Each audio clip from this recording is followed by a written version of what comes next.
Tonight, I weave for you the tale of a kingdom wreathed by sea and sand.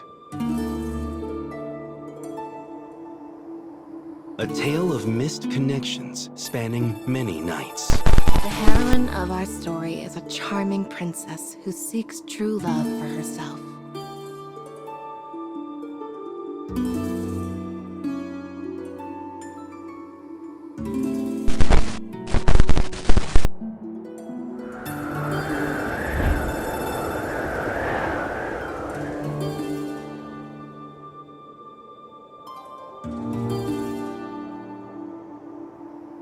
Desire is a thing fiercer than any sandstorm.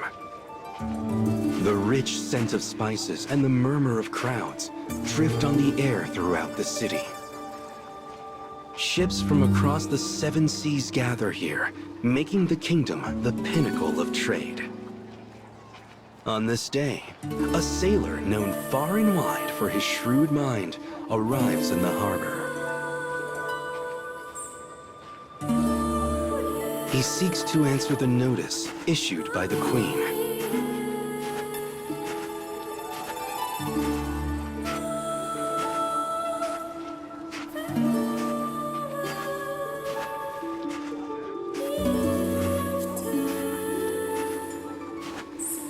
My beautiful princess no longer smiles.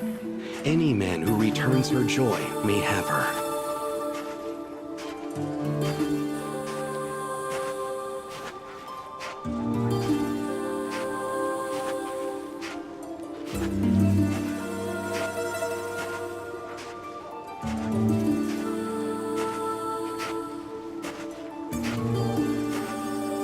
Spurred by the challenge, the man quickens his pace.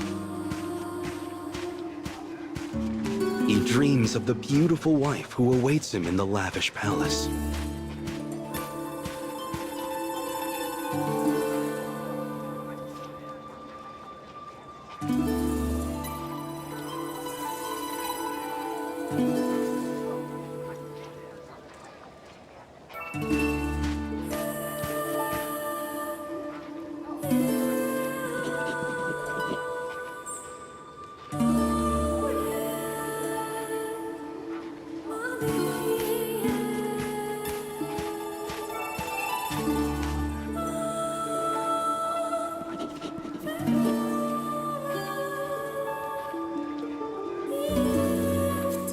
The man decorates himself in riches most bountiful.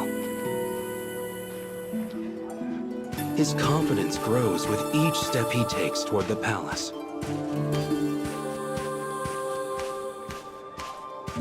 He knows the princess will soon be his.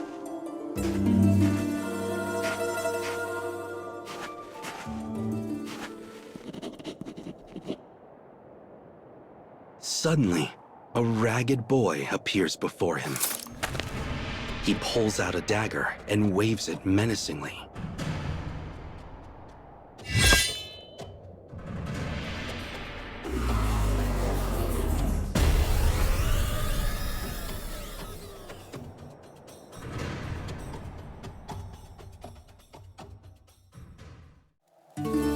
Ruling over both sea and desert, this kingdom thrives in trade. And its queen has issued a notice. My beautiful princess no longer smiles. Any man who returns her joy may have her. The men in the courtyard queue in place, waiting to claim the princess for themselves.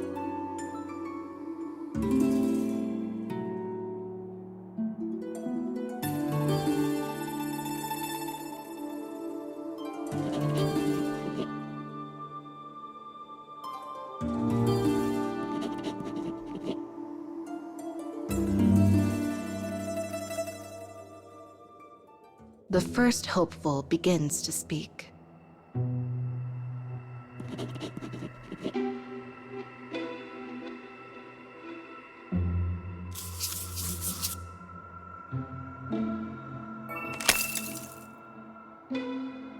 But his words do not reach her. She does not smile.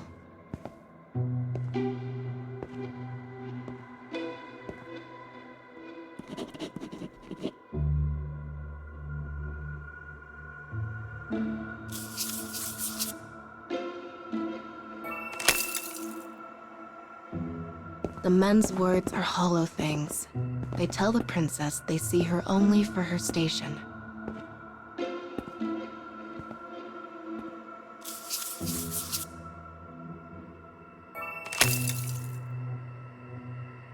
But that error is not theirs alone. Indeed, all who live in the kingdom are blind. They cannot see the princess for who she truly is.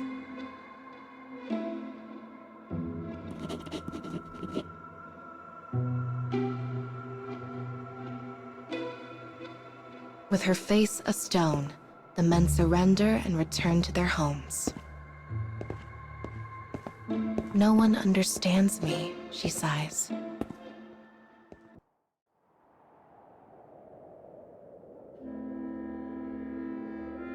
The man had been so sure of his victory. Yet there he lays, stripped of his fine belongings.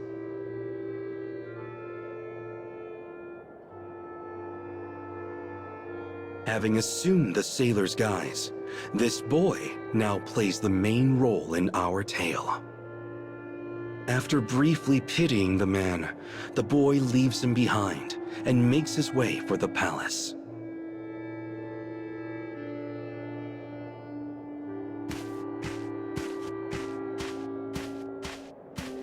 The boy earns a living as a thief. What he wants, he takes. This is the guiding principle of his life. And he has taken not only the sailor's finery this day, but also his mission to see the princess smile and claim her kingdom as his own.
The bustling crowds of the city grow distant.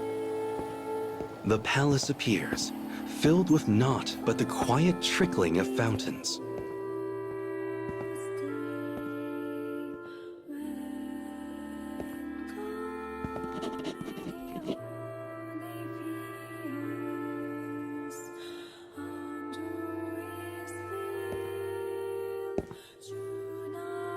But then, a lone boy dressed as a sailor appears before her, one barely on the cusp of manhood.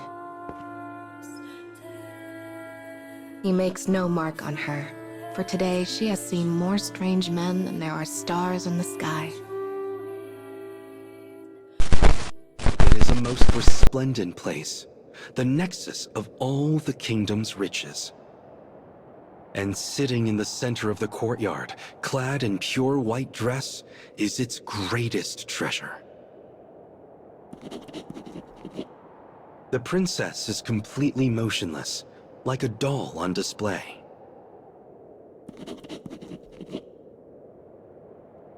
The thief ignores the queen. Instead, he begins to spin a nonsensical tale of adventure, one created in the moment.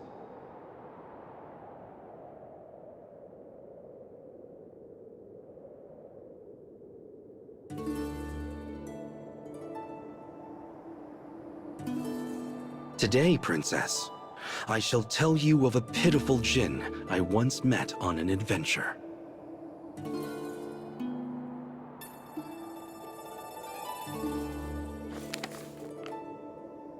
The djinn had spent centuries in perfect stillness. He thought of nothing but freedom, thought so hard on it, in fact, that his beard turned to stone.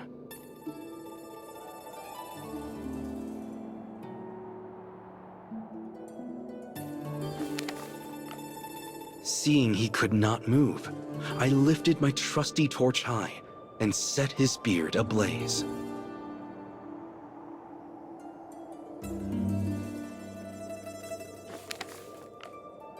In his delight, he scooped me up in his arms, and we soared to freedom together.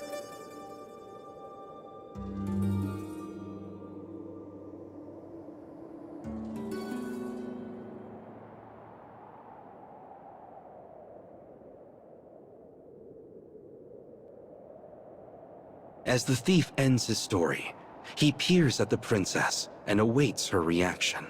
The princess is enraptured by his tale.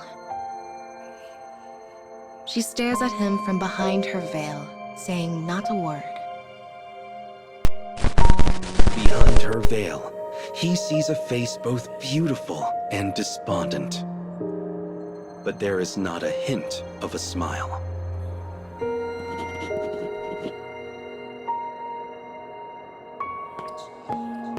As her guards move to surround him, the thief speaks to her.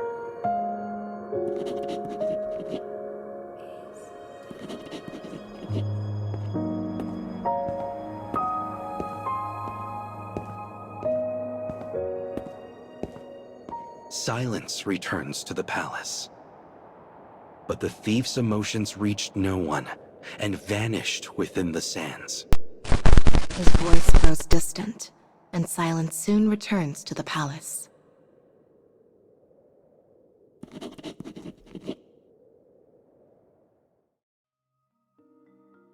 The dark of night falls over the palace as the princess rushes through its halls. The fantastical palace in which she lives is in truth a prison that has stolen her freedoms. The words she uses, the way she acts, even the order in which she eats her food. Every aspect of her life had been decided from the day of her birth.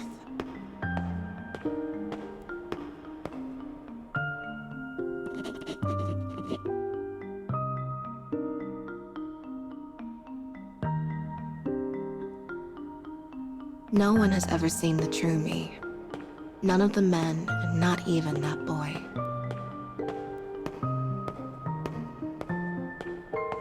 Day after day, she plays the role of a demure princess.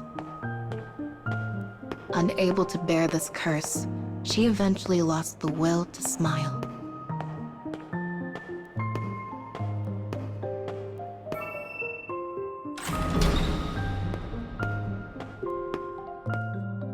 Her bedroom is adorned with the most elegant and fanciful decorations.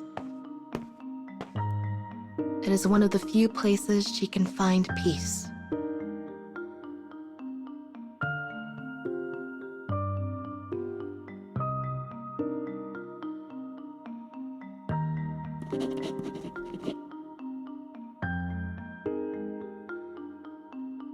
At a signal from her lady-in-waiting, the princess changes her clothes.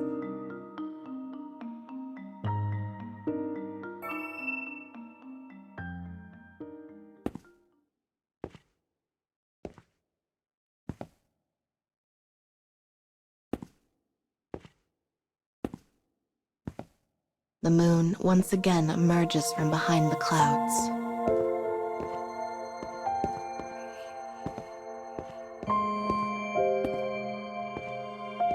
She stares at herself in the mirror, dressed now in the guise of a fortune teller. It is a persona she assumes only when the sun takes its leave from the sky.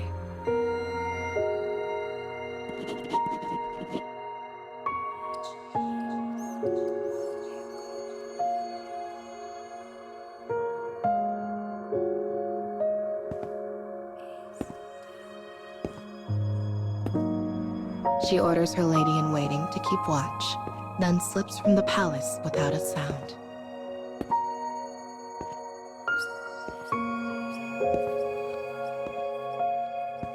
She will be greeted by the bustle of a city bathed in danger and vice. And it is there that she will slip the pent-up frustrations of her carefully orchestrated life.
How many times has the sun risen and fallen since thief and princess first met?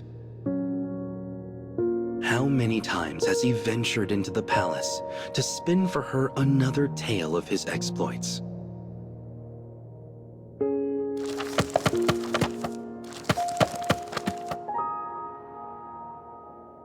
One day, he tells of an instrument which speaks. Another day, a spring of gold within a jar. But no matter the tale, and no matter how skillful the telling, the princess never smiles.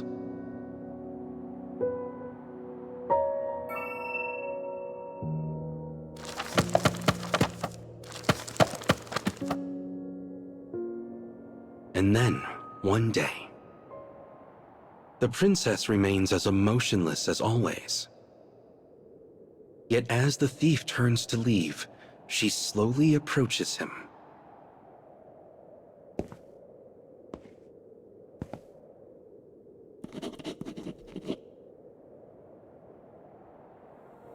Her voice is delicate silk, her words hesitant.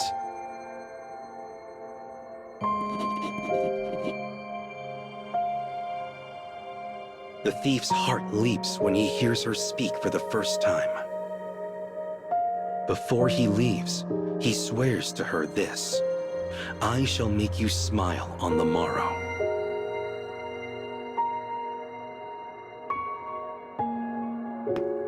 His first visit to the palace had been for devilish reasons. But after many days and nights, he now finds himself genuinely wishing to see the princess smile. This is most unlike me, he laughs at himself as he heads back into the city.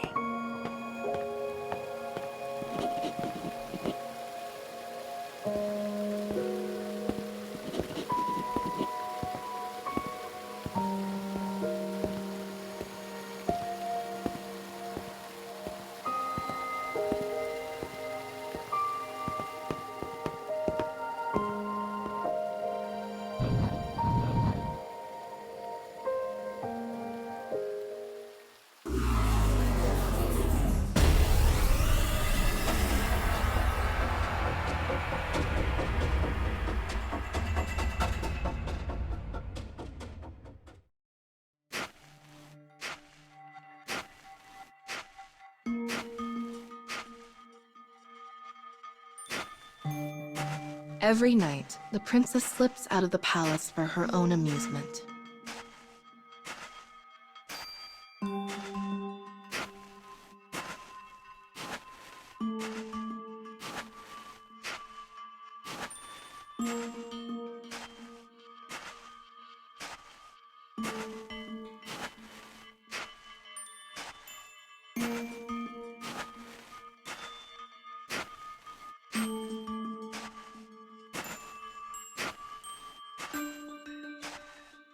She sits in a dim and dingy alleyway, one that lies forgotten by the people of the city.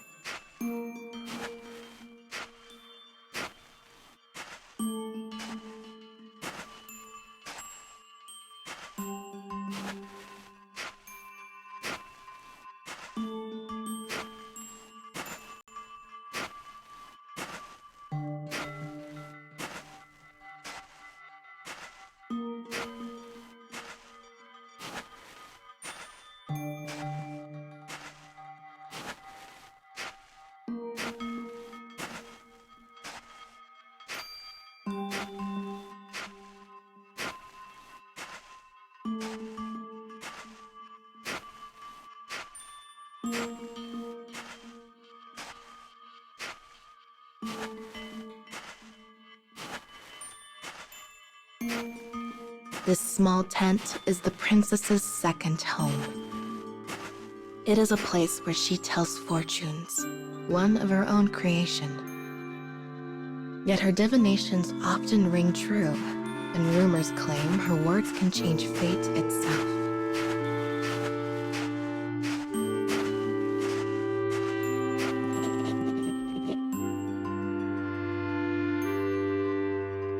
She waves her hands over a crystal ball for her first couple of the night.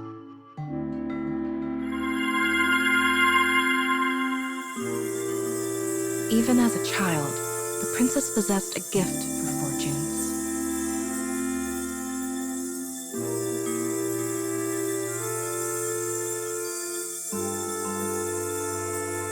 She sees the couple's fate in the crystal ball and prepares to speak it aloud.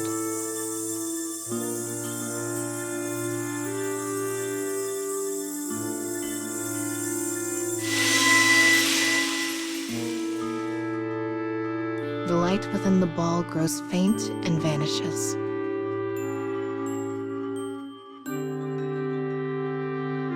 With an exaggerated inflection, she speaks. Your man is unfaithful. He spends his free nights prowling the city for new partners.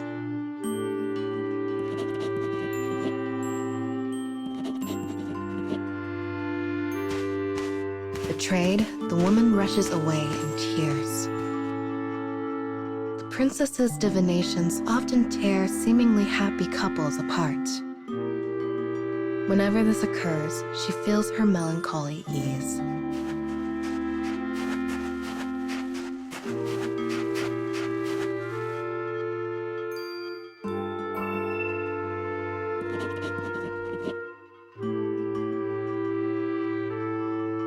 When When she assumes the guise of the fortune teller, none realize she is the princess.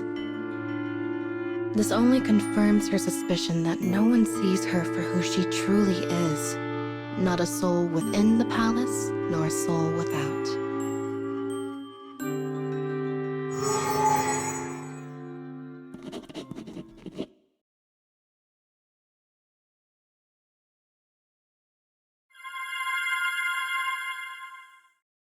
But be it as fortune teller or princess, the woman knows salvation will never come for her.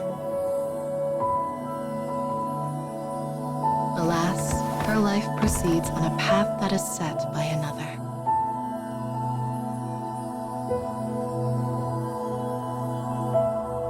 As the princess sits deep in thought, a familiar boy passes before her tent.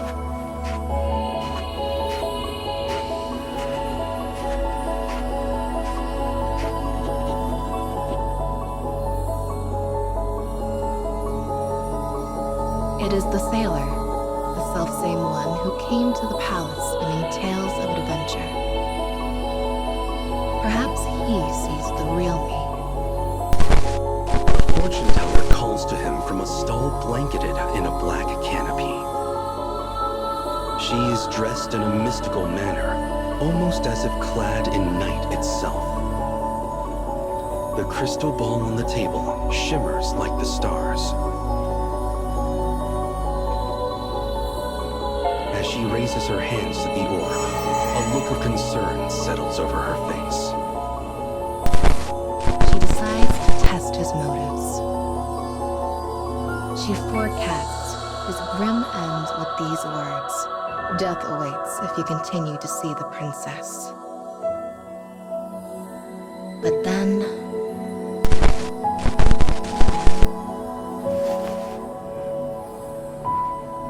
The thief bursts out laughing at the fortune.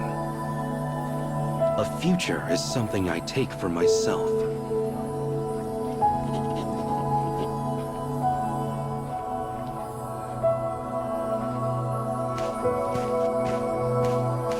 He is a thief. He has spent his whole life stealing whatever he likes. Money, food, even lives. She watches him as he vanishes into the thick of the crowd.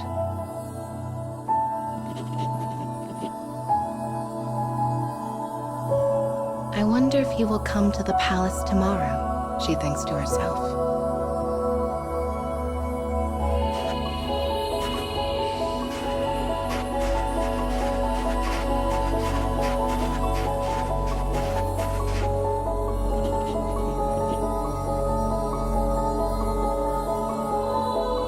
And as she slowly makes her way home, she finds her steps to be lighter than usual.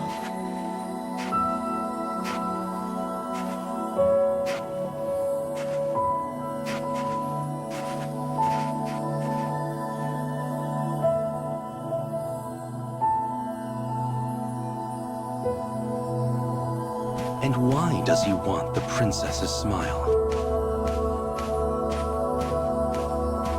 Because a future was once stolen from him. For you see, there was once a smile he was unable to reclaim.